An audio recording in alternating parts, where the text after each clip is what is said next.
Zelai ekologiko berria eta hobekuntza integralak burutuko ditu Gernika Lumoko Udalak Ipar Zelaia futbol zelaian. Gernika Lumoko Udalak 490.000 euro baino gehiago inbertituko ditu jokalekua berritzeko, itxiturak egokitzeko eta ureztatze sistema modernizatzeko.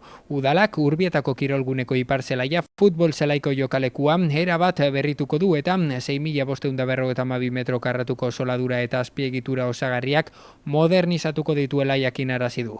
Belardi artifizial berriak, azken belaunaldikoak direnak eta betelan biodegradagarriak dituenak egingo ditu.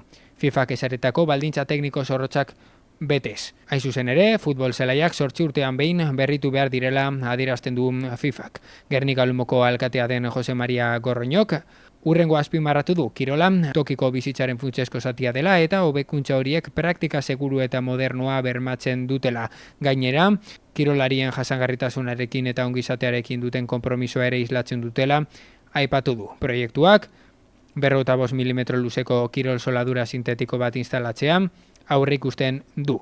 Polietilenosko zuntzu kombinatuz osatua dagoena eta oinarri elastiko aurre fabrikatu baten gainean dagoena. Sistema horrek moteltze handiagoa eta jokoaren errendimendua hobetzea bermatzen duela aipatu dute Gernika Lumoko Udaletik eta aurreikusitako jardueren artean asfaltozko aglomeratuen oinarria konpontzea, hegoaldeko ondoko sarrerako ataria egokitzea eta sareak handitzea dagoela esan dute eta perimetroko ureztatze sistema berri bat instalatu nahi dutela ere jakinarazi dute.